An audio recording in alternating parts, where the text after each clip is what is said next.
Amid the snow-white wedding hall of Snowridge, under lights cold enough to reveal every speck of dust hanging in the air, my future son-in-law stood among his friends and said loudly enough for 200 guests to hear, "Once that paper gets signed, everything's basically done. That old man won't have to worry anymore." He said, "That old man," meaning me, right as I stepped out of the restroom with the letter Eliza had secretly slipped into my jacket pocket.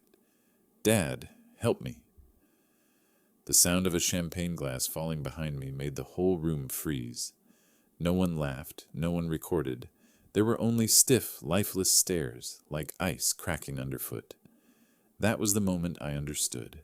Some humiliations don't need curses.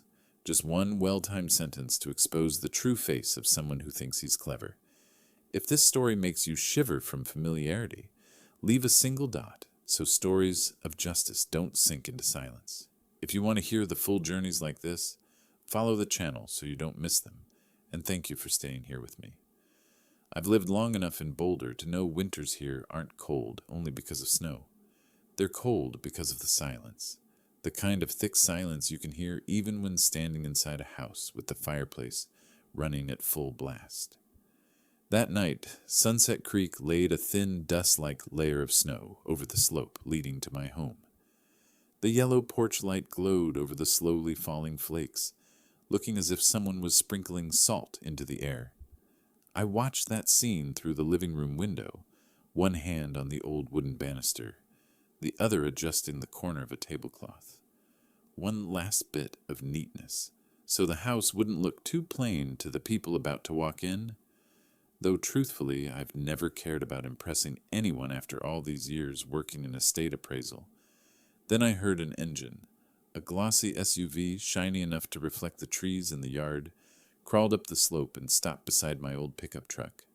Its headlights swept across the window for a few seconds before shutting off, leaving a very deep darkness behind. I opened the door before they could ring the bell. Colton Reeves stepped onto the porch as if striding into the VIP lounge of a resort, not the home of an old man living modestly. His light gray coat fit him perfectly, the collar standing just so, too neatly to be accidental. His shoes were spotless. I suspected he wiped them before stepping out. "Good evening, Mr. Harlan." He grinned wide enough for me to see the hollow confidence behind it. "Finally get to try the pot roast Eliza keeps praising." Beside him was his sister, Marcy Reeves, high boots, a cold Denver high-class perfume, eyes sweeping across the porch as if assessing its resale value. Then Eliza appeared.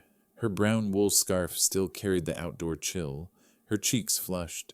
She looked at me a beat longer than usual, like she wanted to ask if I was all right, but quickly hid it behind a smile. I understood her. Young people in love often think they must balance everything.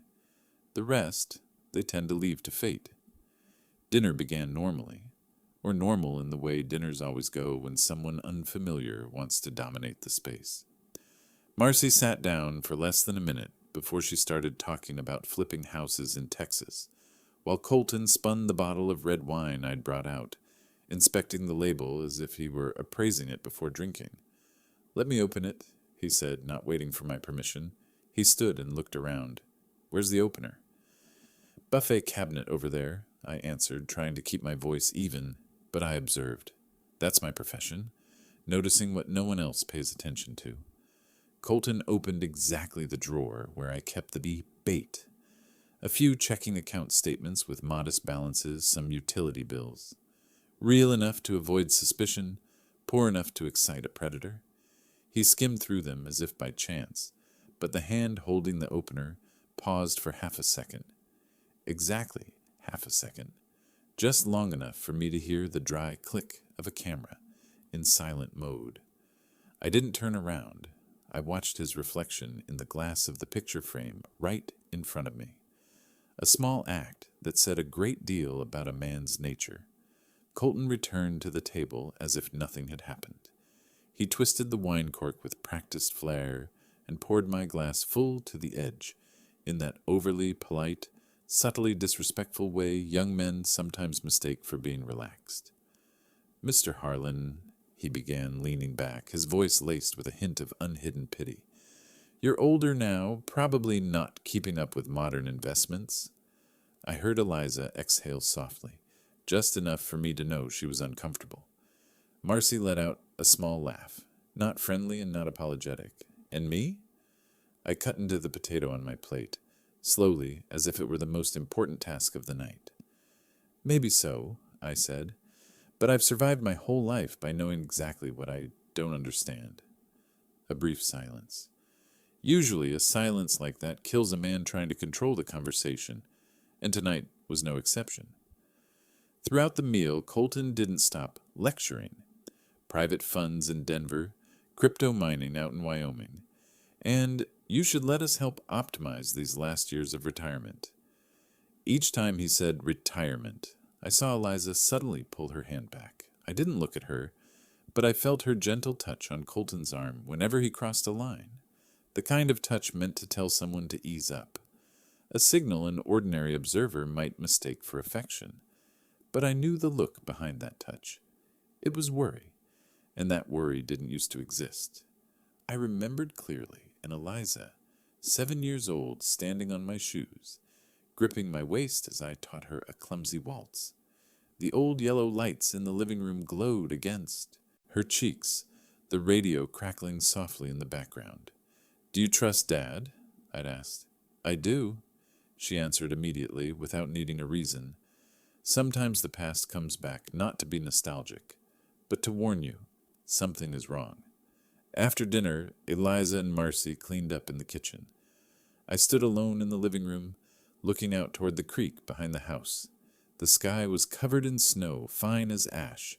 The porch light cast a small patch of brightness into the yard, a lonely island against the dark. Colton walked toward the bookshelf where the brown leather albums rested in silence. You seem to like old things, he said, searching my face. What's in these, sir? Coins? Stamps? Some vintage collectibles? Just photos, I replied, not moving. He smirked, brushing the spine of an album like testing a boundary. Living like this seems wasteful. If you had a partner, maybe you wouldn't have to worry about old age. A soft sentence, but I heard the steel beneath it. I'm not worried, I answered. His words weren't as unsettling as the way he looked around the house. Measuring.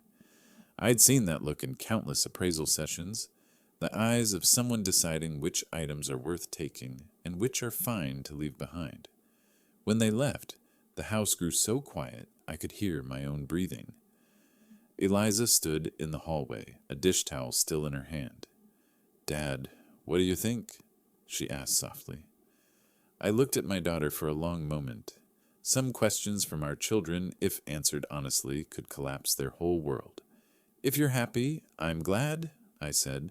Everything else, we'll handle tomorrow. She nodded slightly, though her eyes dimmed. That look haunted me longer than I wanted to admit. Late at night, while snow still fell steadily outside the window, I sat in my study. The bet statements lay on the corner of the desk. I slid them into an envelope, slowly, as if completing an old ritual. Then I lifted the landline phone. The other end picked up after 2 rings. Ava Rosen, a low, alert voice. It's me, Harlan, I said. Keep your ears open. No action yet. When I set the phone down, the snow outside suddenly thickened. A strange instinct slid through me, the feeling of someone who'd once lived through cold, calculated battles, and now had to return to the old field. Not to win, but to protect something he refused to lose. Next morning, the sun rose slowly, like someone bowing their head, while walking past the pine ridges. The light wasn't gold, but silver, a cold, flat kind of light that made everything appear sharper than usual. I brewed coffee in the kitchen, its faint bitterness rising just like the scent of those early mornings I used to spend examining antique coins, times when the mind was sharper than in broad daylight. The phone vibrated. Colton's name lit up the screen. Last night, he probably saw me as a door already, cracked open, and someone like Colton, the moment he sees a gap, thinks he has the right to kick straight through. Are you free, sir? He asked, his voice a bit too cheerful. I want to tell you about a new deal, a real opportunity. Crypto mining in Wyoming. My friend is expanding the farm. Investment slots are only for people we know. I watched the coffee foam settle into the cup. Wyoming's too far, I replied. Not a problem. You just need to put in the capital. We'll handle the rest. The phrase "we'll handle" caught my attention. Young people use that kind of wording when they want to create a sense of closeness, but are actually trying to put the listener in a dependent position. Can I come to your house to talk? He suggested. I agreed, not for the investment, but to see what else he'd reveal. By noon, the wind in Pine Bluff blew harder than usual. The sky had few clouds, but the cold cut across the face like a warning. Don't trust what looks pretty on the outside. Colton arrived alone. No Marcy beside him. No need to play the role of the dutiful older brother now. He walked in with a hot latte in hand and set it on my table as if my home were a monthly rented co-working space.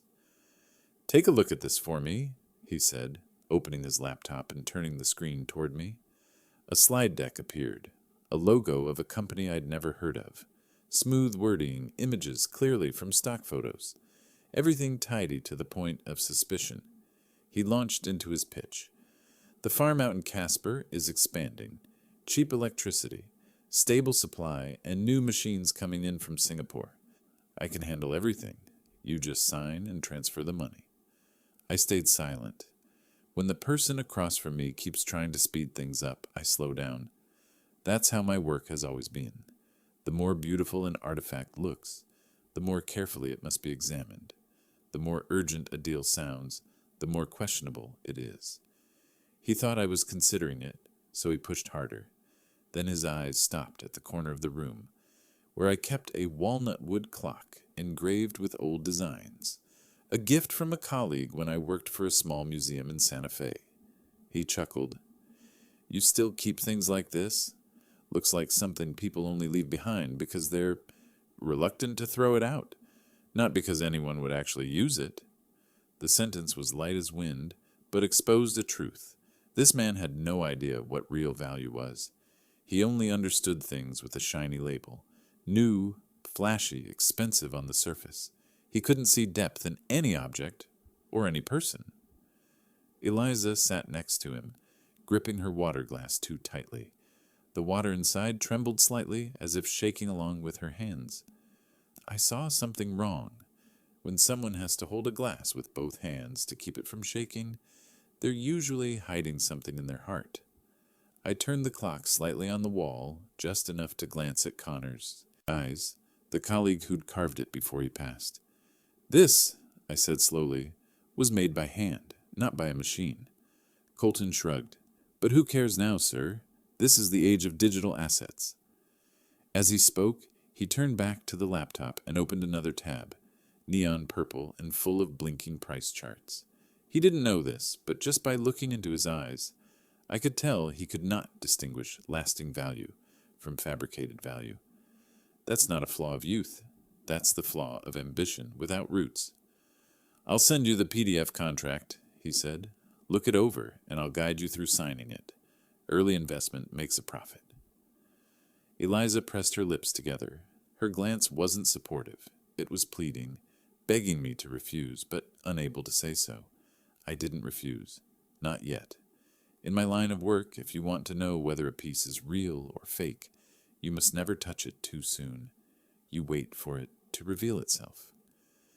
After Colton left, I sat again in my study. Light from the window cast across the desk, highlighting tiny dust particles suspended in the air, as if time itself were slowing down to let me think. I opened my laptop and searched the company Colton bragged about. The results came up cold as stone. The company had filed its last report over 1 year ago. The office address was actually a co-working building. The legal representative wasn't Colton, but a man in Texas who'd been sued for tech fraud. Project updates were copied and pasted from elsewhere. I continued searching the business registration, tax filings, and debt records. Nothing matched. Everything was a thin coat of paint over a hollow core. I called Ava Rosen, my personal attorney in Denver, who knew every layer of mud in financial fraud cases. "Ava," I said, "I need you to look into something."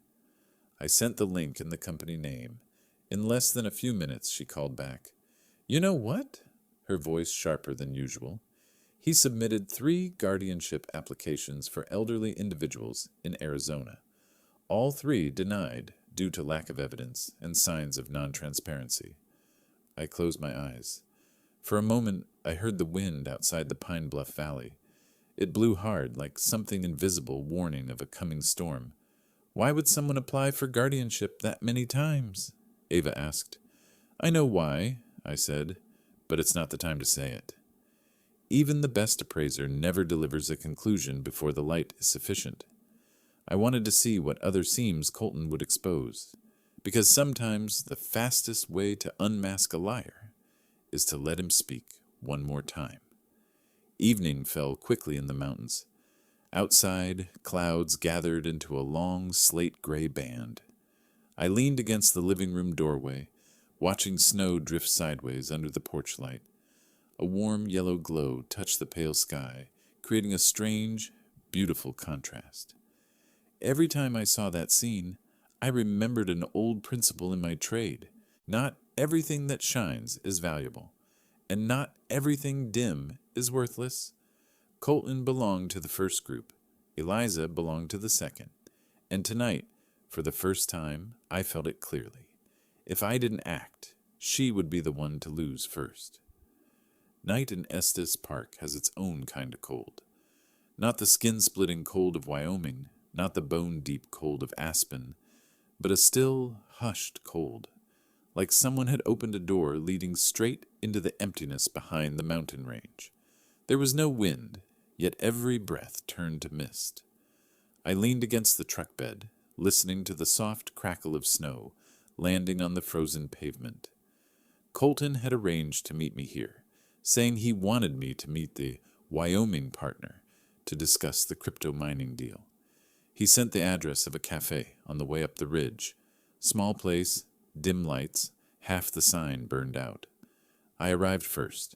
Inside, only the owner counted loose change. No one else. No partner. No deal.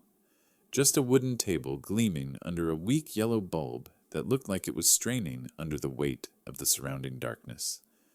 I knew this pattern already. When someone tells you to meet an important person, then they themselves are the only important person who shows up. It means they're testing whether they can put you on the back foot.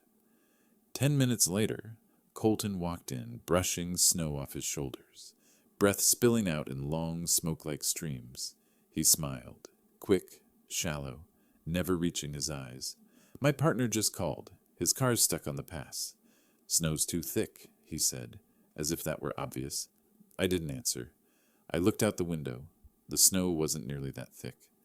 One glance at the parking lot was enough. He sat across from me, then pulled his chair in closer than necessary. The kind of deliberate space invasion meant to apply pressure. "Don't be annoyed," he said lightly. I figured since we're both free, we could talk now. Important things like this should be clear. I sipped the hot tea. Steam fogged half my reflection in the window glass. "Then talk." He rotated his cappuccino for aesthetics, then leaned back like a host entertaining a guest. "I want to know if you're ready. I don't want Eliza caught in the middle once the investment starts." The first sentence wasn't enough. I saw him choosing his words like someone choosing the right tip of a blade. Then he tilted his head, smiled slightly, and dropped the line I knew he'd prepared. "Eliza trusts me completely. Don't do anything that makes you become a burden." The blood in my body didn't heat. It cooled. A cold like seeing an authentic painting shoved inside a fake frame. A mix of contempt and ache. A burden.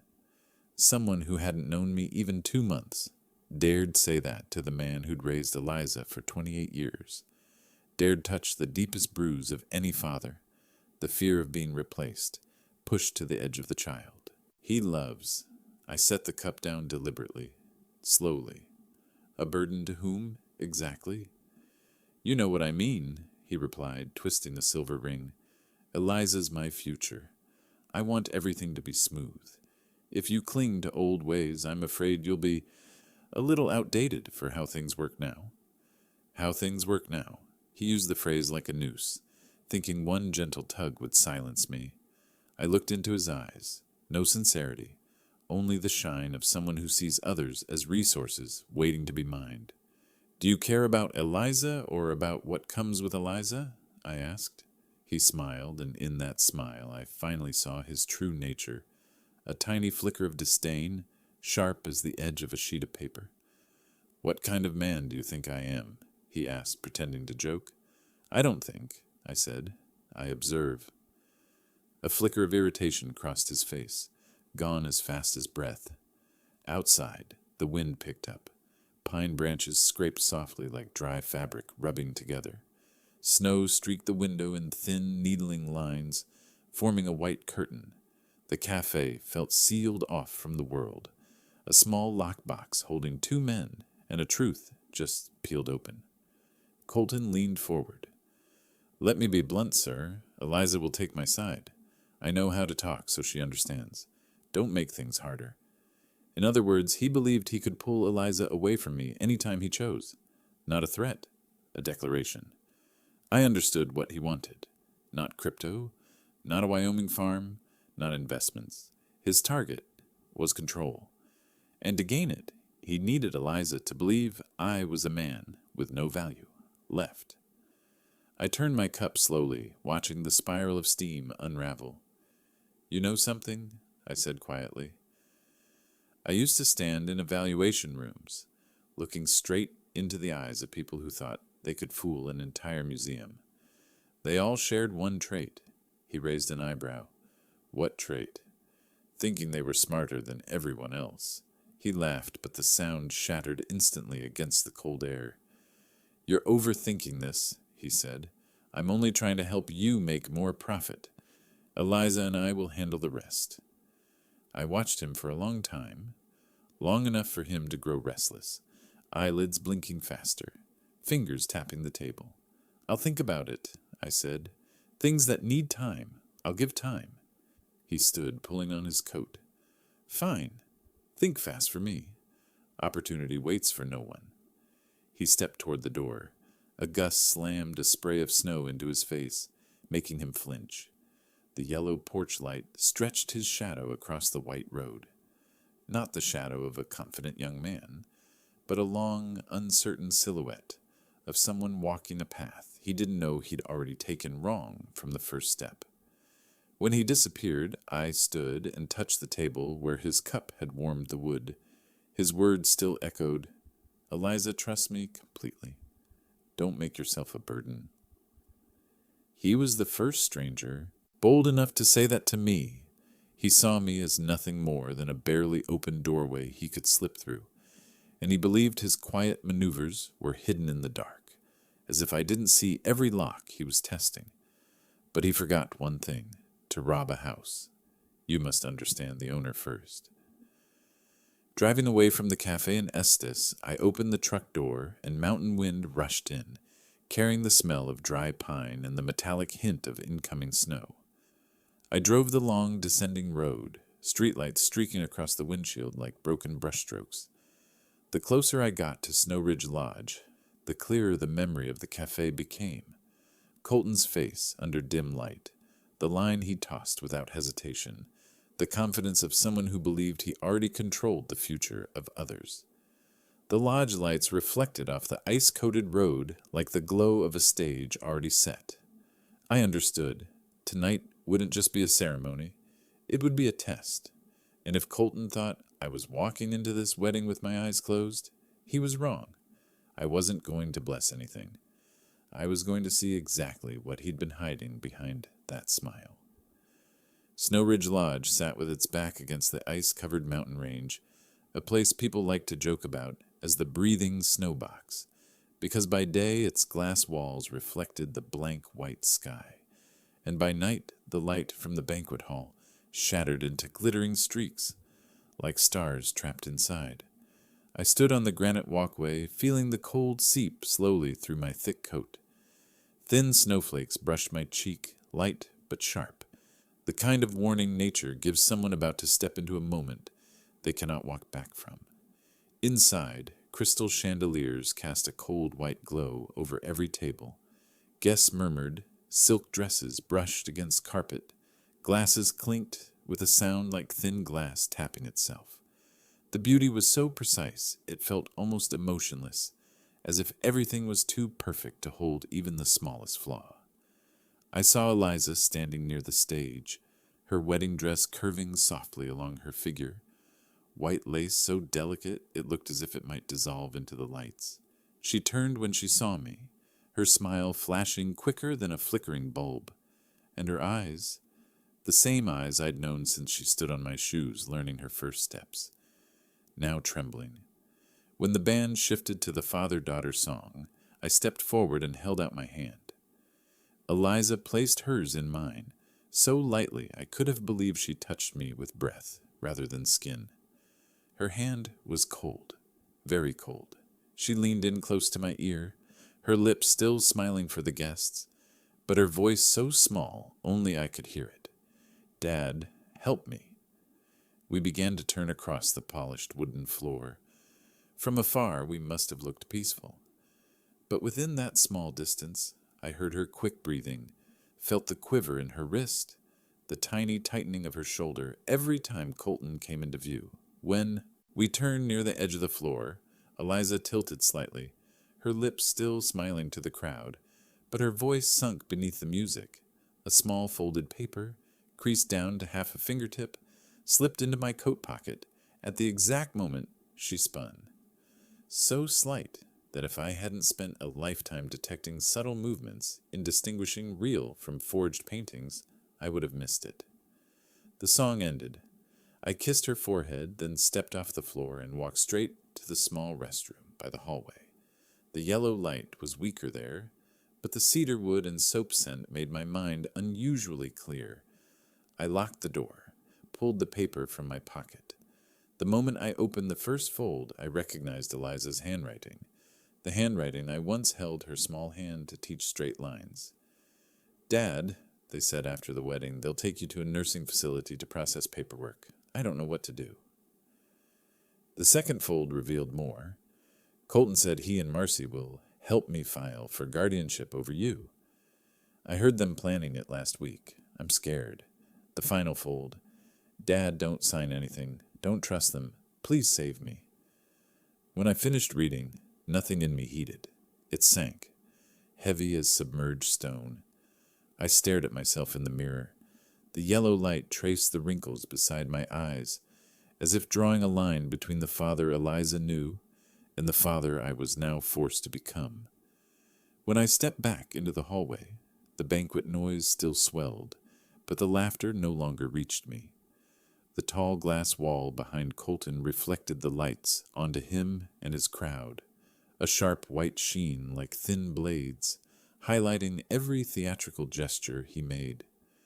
Colton stood among them in a glossy tuxedo, champagne in hand, talking and laughing loudly, the laugh of someone who believed the world belonged to him. I moved closer, and as the stage spotlight swept past, his face flared like a mask.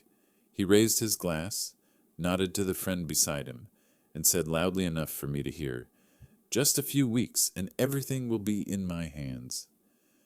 I didn't know what he meant, money, power, or Eliza, but I knew this. That confidence, the confidence of someone who thinks he has already won, would be the reason he loses. I walked straight to the stage. The band stopped when they saw me lift the microphone from its stand. The hall shifted from laughter to near-perfect silence. A silence so sharp I heard the faint inhale of a server standing by the wall.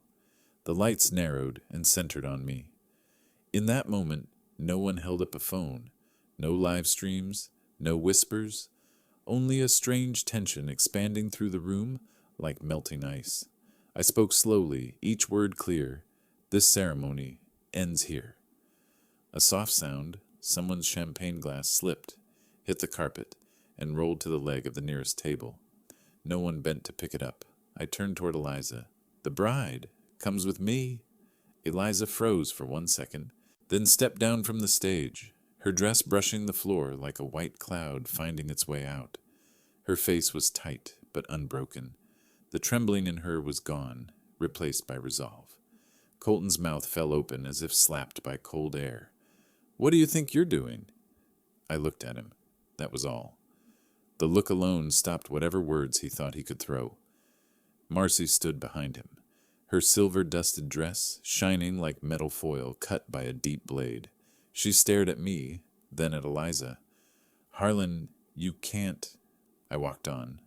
No answer. The crowd parted into a long aisle. No voices, no accusations, only eyes. The eyes of people who had just witnessed something they never imagined. A father stepping in with an ice-cold calm to sever a wedding at the exact moment it reached its most beautiful peak. When Eliza and I stepped through the large wooden doors of Snowridge Lodge, the wind rose sharply, sweeping up the fresh snow. The pale white sky outside opened into a vast emptiness. An emptiness that signaled the battle ahead, a battle I knew with certainty. From that moment on, neither of us could step back.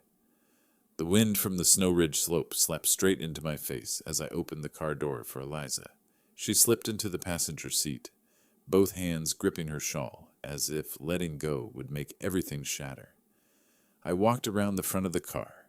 The road was dark, but still gleaming with reflections from the lodge lights behind us.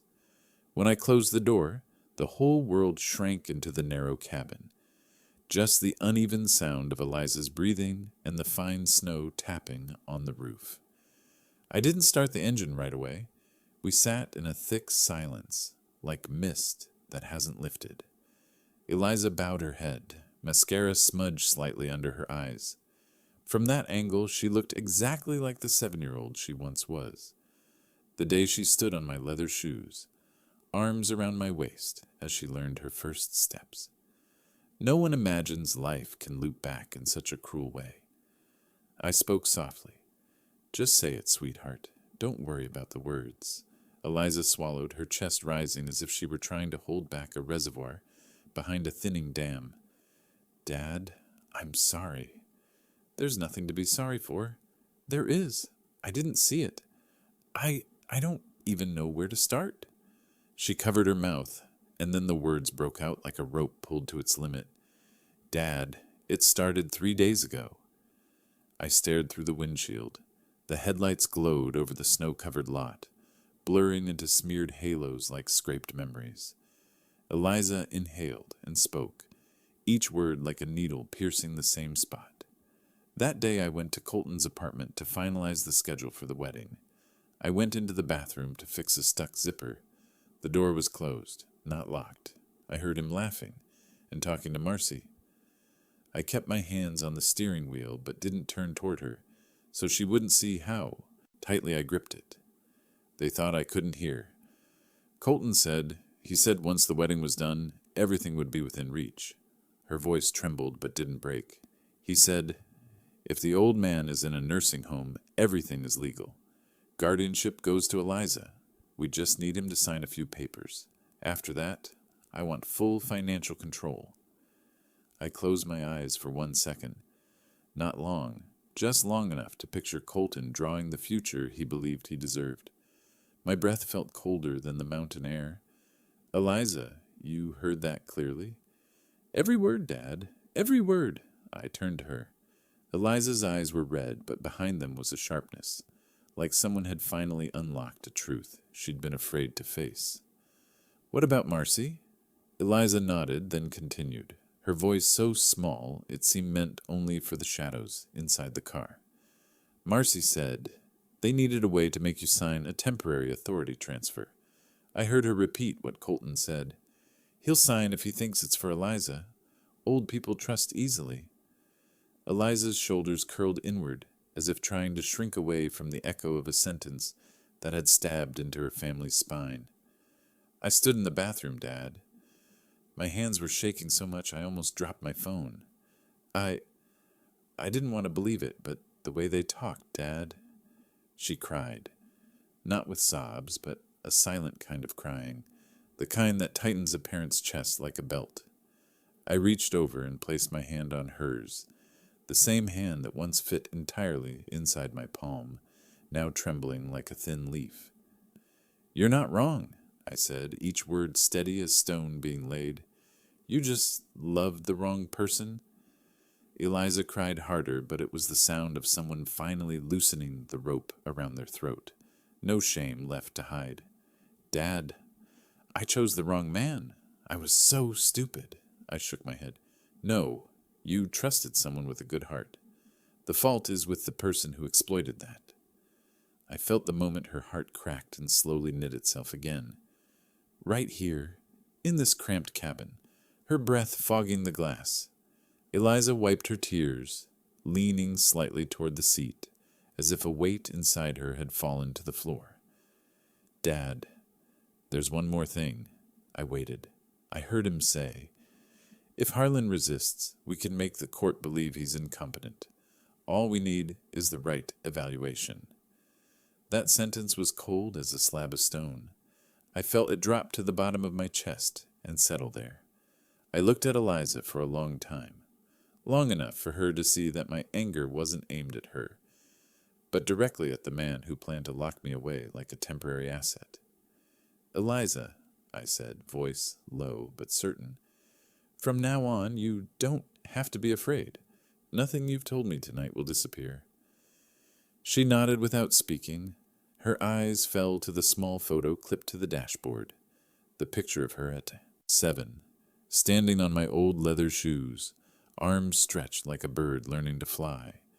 That picture had been there for years, but tonight it shone brighter than any light from Snowridge. "You remember that day?" I asked. She looked at the photo, lips trembling before she smiled through tears. "I remember.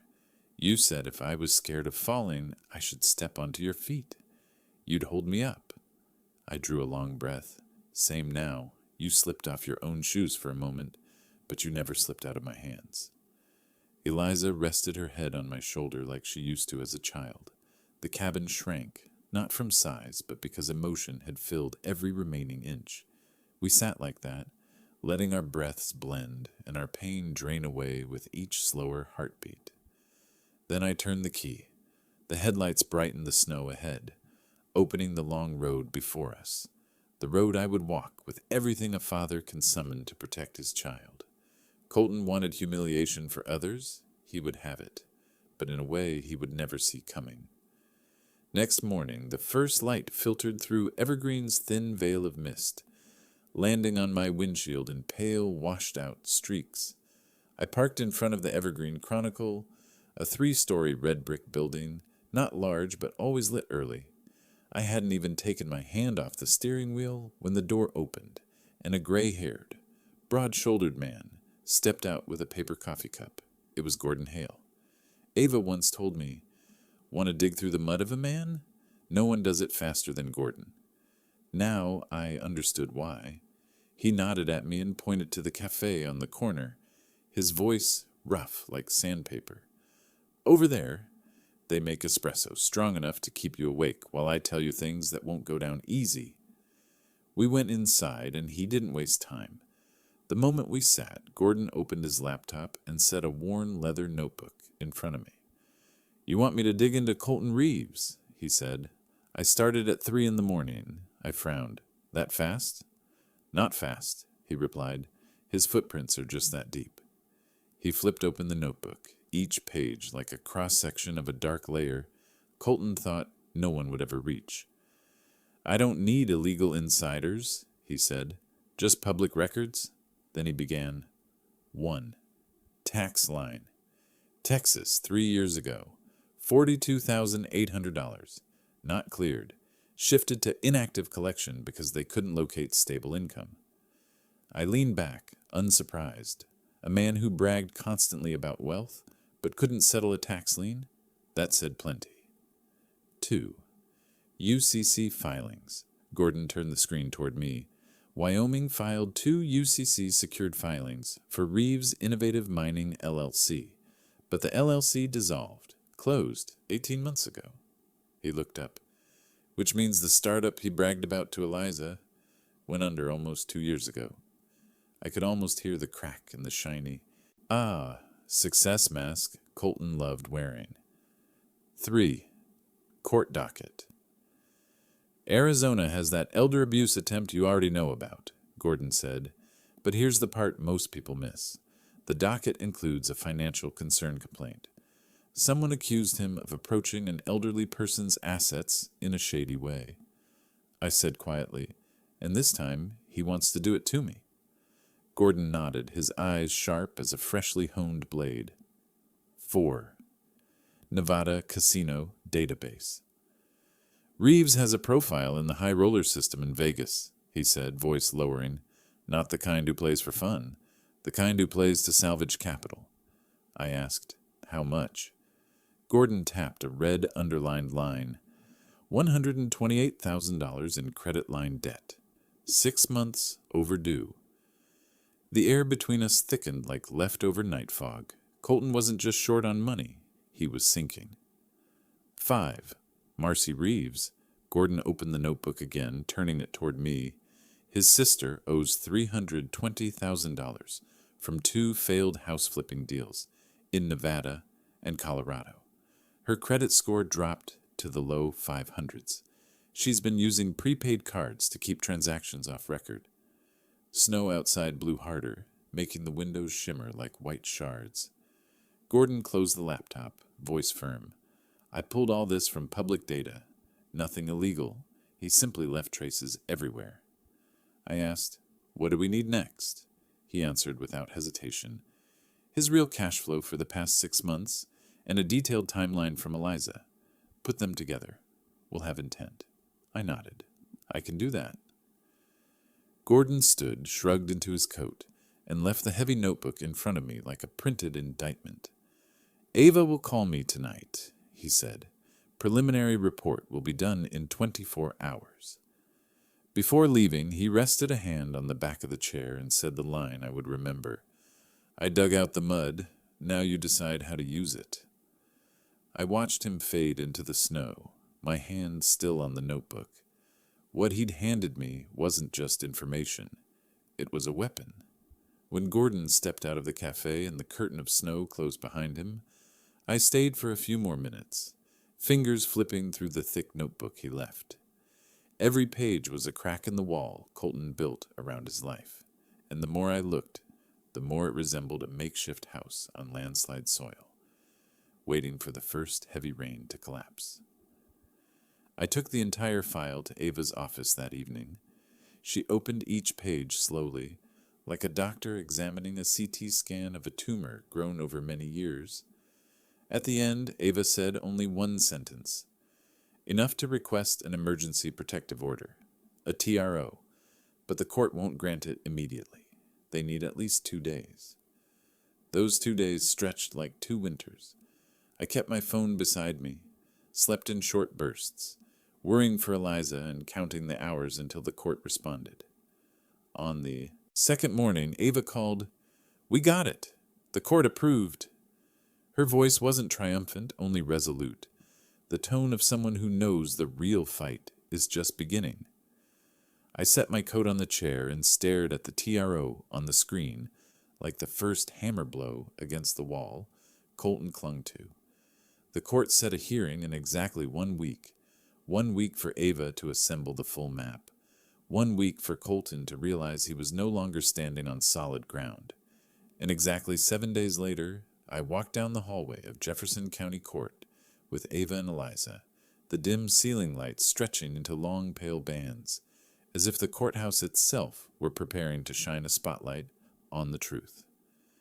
That was the moment the story entered an entirely different chapter. 2 days after Snowridge Lodge, at exactly 8:46 in the morning, Ava called me while I was in the kitchen pouring coffee. Her voice was calm enough that I knew immediately what was coming. "The TRO has been approved," she said. One short sentence, yet heavy as a steel door closing behind Colton Reeves. A temporary restraining order wasn't a victory, but it was the first barrier between me and the man who intended to turn me into property. I looked out the window, watching snow melt into thin streaks on the wooden railing.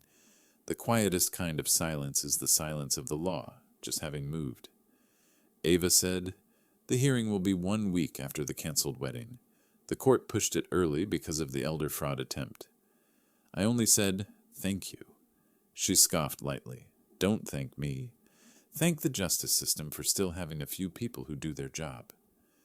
1 week later, I stood in the hallway of Jefferson County Court, under dim white tube lights, shining down on gray tiles like the lighting of an old hospital. Eliza sat beside me, twisting her wool scarf. Ava leaned against the wall, arms crossed, file clamped under one arm, her expression like someone about to dissect a late-stage malignancy. Colton arrived 3 minutes late, with a young attorney whose face was still boyish, his suit wrinkled, his folder so thin I mistook it for a real estate brochure. Colton's face had lost that arrogant confidence he wore at Snowridge. He walked slowly, wary, eyes darting. When he saw the TRO clipped to the front of Ava's file, his expression changed instantly. Not anger, but the disoriented shock of someone realizing for the first time he no longer controlled the narrative. Ava didn't look at him once. She only murmured to me, "He hired a low-tier attorney. That tells us everything." We entered courtroom 4B, a wide space with dark oak panels and warm yellow lighting, the kind that makes every expression more visible than people prefer. Judge Ellery stepped out, tall and lean, sharp eyes behind round glasses. Just watching how she placed each document on the bench was enough to know. This was someone who hated having her time wasted. The hearing began. Colton's lawyer opened with a long, empty defense. Mr. Reeves acted purely out of concern. He was worried about Mr. Pierce's mental well-being. Ava didn't even look up. She simply jotted a line in her notebook, then stood when it was her turn. And the moment she spoke, the room changed, like someone had closed a window to keep the cold out. "Your Honor," Ava said, voice calm but sharp as a freshly honed blade. "This case is not about concern. It is a deliberate attempt to take financial control of a fully competent adult." She opened the file. We present 3 elements. 1. Evidence of a fraud pattern. 2. Preparation for guardianship without any basis. 3. A scheme to coerce financial signatures. Ava held up the note Eliza wrote, the one slipped into my coat on the night of the canceled wedding. "This is direct evidence of the victim's awareness of imminent harm. This note is not speculation. It is the reaction of someone facing a premeditated plan." Then she presented the log from Gordon's public record search, tax lion, UCC filings, the LLC dissolution, casino debt, each item stacking into the foundation of a solid wall of truth. Ava continued. "Mr. Reeves has a previous elder abuse attempt in Arizona. The case was dismissed due to lack of overt act. This time is different. We have overt acts, the nursing home threat, the plan to force a POA signature, and matching financial patterns." Colton's lawyer shot up. "Objection! This is coincidence." Judge Ellery lifted a hand. "Sit down." Her voice wasn't loud, but carried enough weight that even the farthest seat in the room felt it. Ava closed the file, stood straight, hands resting on the table, her voice lowering a tone, the kind of shift only someone skilled in psychological strikes uses. "Your Honor, this is not a romance. It is a financial strategy dressed as affection."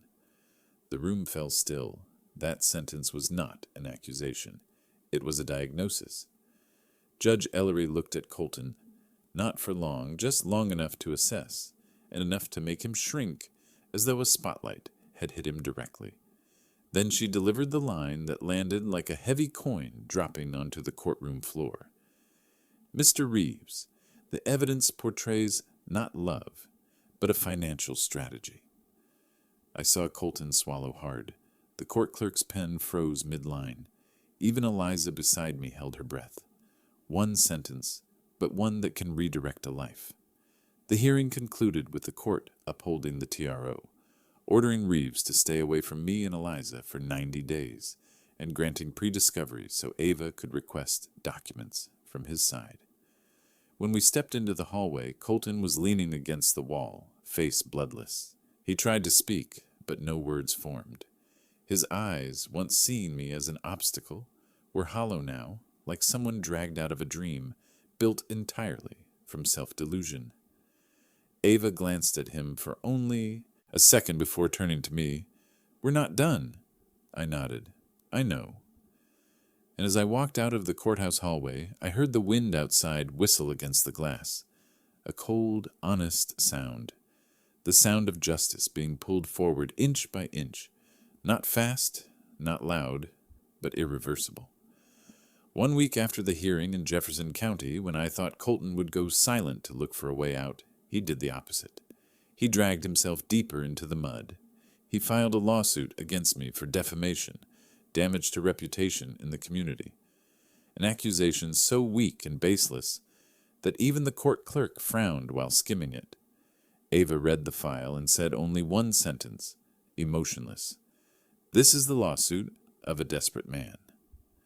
The small hearing took place in courtroom 2C. Only 5 people present, but humiliation doesn't need a crowd. Judge Ellery looked at the file for less than 2 minutes, then asked Colton a single question that dropped the room into an awkward silence. "You claim reputational harm, yet you filed guardianship paperwork for a fully competent adult. Which reputation was harmed? Or are you searching for a financial exit?" His young attorney flushed red, and Colton lowered his head, as if unable to understand how everything had turned against him so quickly. The lawsuit was dismissed on the spot. No negotiation, no continuance, just dismissed. Ava gathered the file and walked into the hallway with the ease of someone treating it as a warm-up. But the real humiliation for Colton began the very next morning, when 3 lending institutions called in their debts on the same day, at exactly 9:03, 10:17, and 1:42 in the afternoon. Gordon explained it to me in a steady, lecture-like tone. After the hearing, Colton's bank received a fraud flag triggered by the court records. Creditors have the right to reassess risk, and when they see a dissolved startup, casino debt, a tax lien, and his attempt to access your assets, they move at once. That wasn't luck, it was finance doing exactly what finance does. Colton could no longer shuffle funds, couldn't borrow, couldn't pay, couldn't hide. And by week's end, he was forced to file Chapter 7. The bankruptcy form for those with no other path left. I saw the notice on the public docket. I felt no joy, no satisfaction, just the sensation of watching a stone fall exactly according to gravity. On the day he filed, Colton sat in the bankruptcy court, waiting room among other debtors, a man holding a plastic bag of medical debt papers, a young woman clutching a binder of student loan documents, an elderly couple side by side, their trembling hands resting on a stack of receipts. Colton sat between them, his coat still showing the creases from the suit he once wore to flaunt himself at Snowridge. No one recognized him. No one knew he once believed he would enter my family as the victor. There were no warm lights, no laughter, no champagne.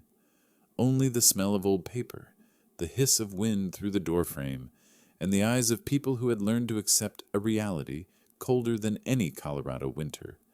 And Colton, the man who once thought I was a step on the ladder he would climb, now was nothing more than a figure falling freely in the bankruptcy court waiting room, surrounded by people who had nothing left to lose.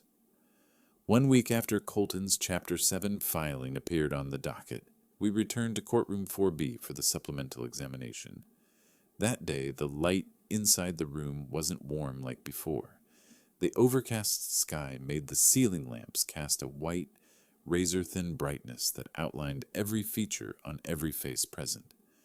Judge Ellery asked both sides to submit additional documents related to financial motive, and at that moment she posed a question that made the entire room halt as if pulled by an emergency brake. "Mr. Pierce, the court must verify that you possess lawful assets of sufficient value to constitute a target for attempted exploitation." The question wasn't doubt, it was procedure. but it also opened the door for the final truth to appear at the exact right time. Ava glanced at me, asking with her eyes, "Are you sure?" I nodded. From under my seat, I pulled out the black steel strongbox that had followed me for nearly half my life. The same one Eliza once asked, "What's in there that you lock it 3 times?" I'd never answered. Today was the first time. When I set the strongbox on the court's wooden table, the metallic thud was sharp and heavy enough to make Colton flinch. I entered the code, turned the lock, and lifted the lid. White light from the ceiling struck the metal rim of the old coin inside, making it flare with a cold sheen, the kind of light that cannot be bought with lies. I placed the strongbox on the table, opened it fully, and took out a thick folder with photographs, appraisal documents, ANA certificates, and NGC certification for an 1804 silver dollar, Type 1, valued at roughly $2.8 million in last year's appraisal. Judge Ellery leaned forward to examine it more closely. The coin lay still under the light, its silver face reflecting 2 centuries of time. I spoke only one sentence, not loud, not boasting.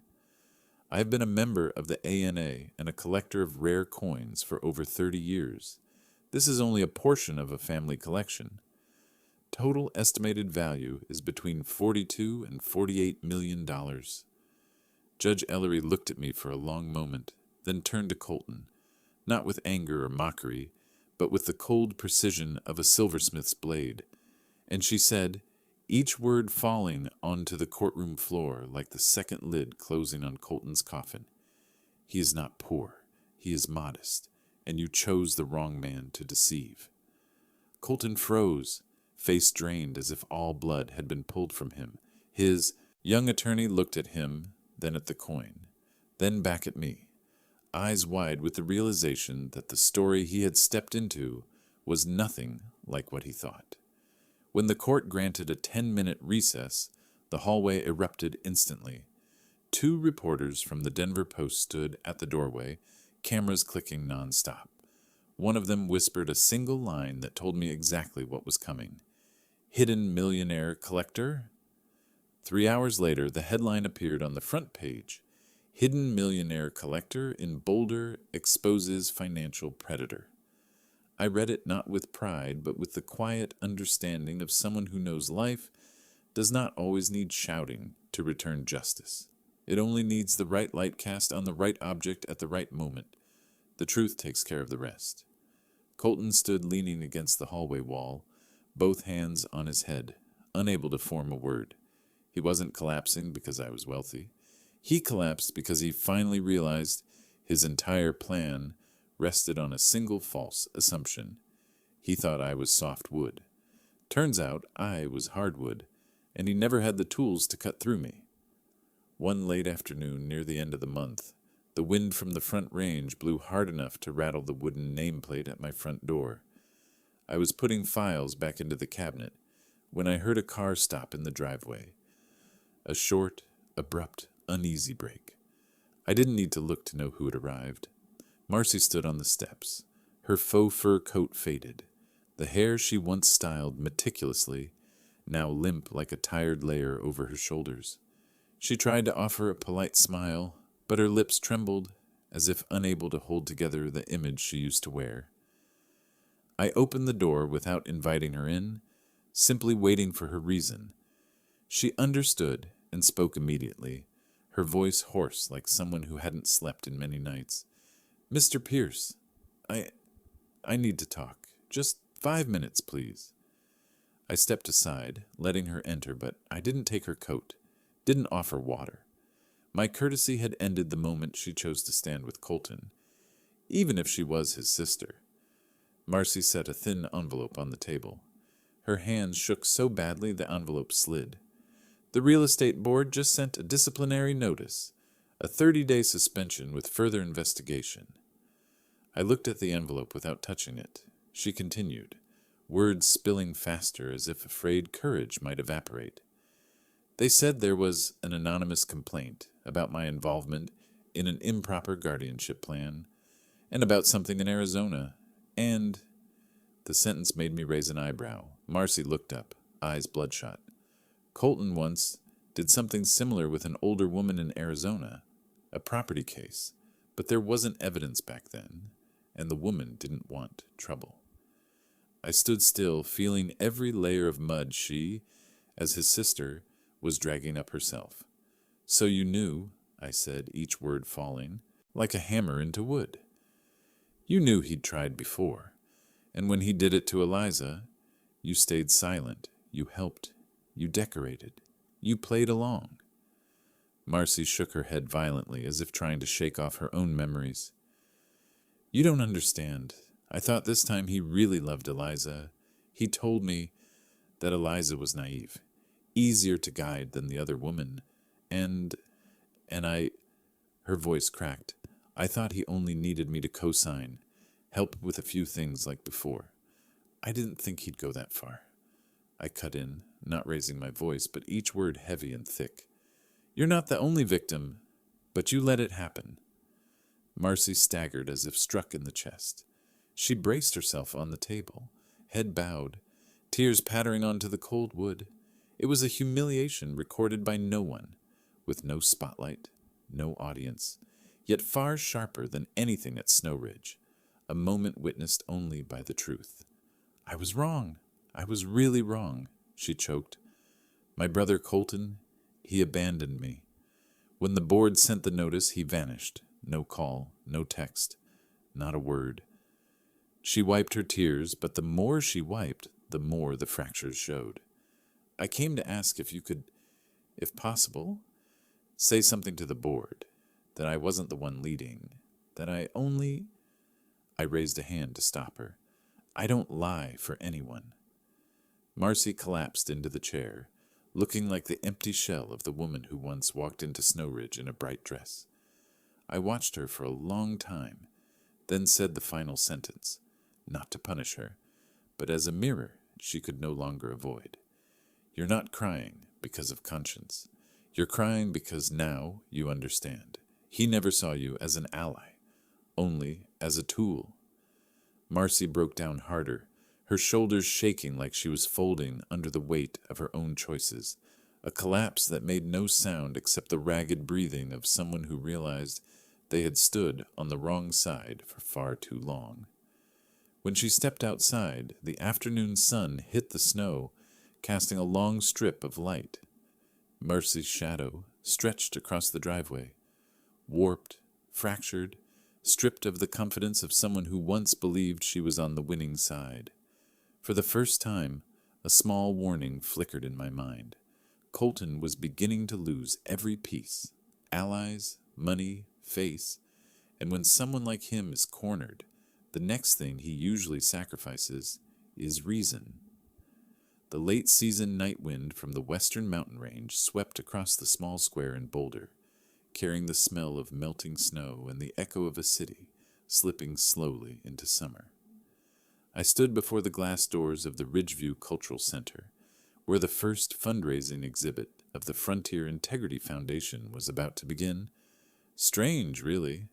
After years of keeping everything of mine in the dark, the strongbox, the leather albums, the coins that whispered history, today I was willingly bringing a part of it into the light for the simplest reason, so no one would ever fall into what Eliza almost did.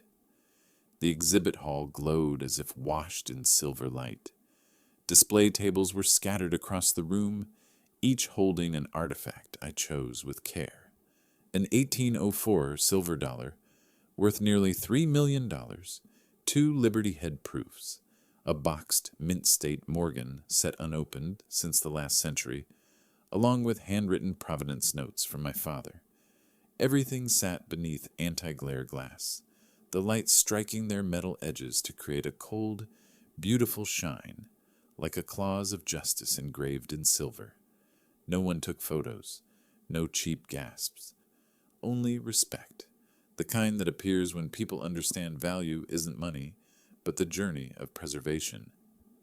200 guests attended, Judge Ellery, Ava, major collectors from Denver, bank employees who once helped me verify Colton's records, and elderly women from senior protection groups. They stood together, listening to a soft cello backdrop, creating an atmosphere solemn but not heavy. I accepted a few handshakes, a few simple compliments, then stepped aside. This wasn't my night. This was Eliza's. She walked onto the stage in a simple navy dress, hair neatly pinned, the lights reflecting in her eyes, making them shine brighter than any time I'd seen. She stood behind the microphone for a few seconds to breathe, then glanced at the folded note in her hand. When she lifted her head, I no longer saw the trembling of Snowridge. I saw the calm of someone who had slipped into the abyss and climbed out with her own hands. "Tonight," Eliza began, her voice not loud but clear, "we talk about honesty, about the fact that some people believe the elderly, the plain living, the ones who don't dress themselves in glamour, are prey easy to carve apart." The room fell absolutely silent, the kind of silence even breath hesitates to enter. "People who think that," Eliza continued, "are wrong." A soft wave, like the sound of nod, moved across the room. I saw Judge Ellery smile discreetly. Eliza didn't name Colton. She didn't need to. The news already had. Colton Reeves sentenced to 30 months in federal prison for 3 charges: loan fraud, attempted elder exploitation, obstruction, and Marcy had testified to his full conduct before the grand jury in exchange for leniency, bankruptcy, 1,000 hours of community service, and a 3-year ban from real estate practice. No one was cruel to them. We simply let them face what they created. That is how justice works, quietly but precisely. When Eliza stepped off stage, the crowd rose in applause, not the polite applause at the end of a speech, but the kind given to someone who has reclaimed herself. I stood at a distance, not wanting to interrupt her moment, but Eliza still turned toward me, her eyes meeting mine with the same meaning as when she once said, "I trust you, Dad." At the end of the night, when guests faded out, I walked to a corner where staff had hung the smallest frame in the entire exhibit. A photograph Eliza didn't know I brought, her at 7 years old, standing on my oversized shoes, hands on my shoulders, mouth grinning so wide her eyes curved like crescent moons. It hung at the lowest height, no bright spotlight. But to me, it shone brighter than any $1,000,000 silver in the room. Ava stepped beside me, her voice low but sharp. "You know, Harlan, your collection impresses people. But this photo, this is what they stop for."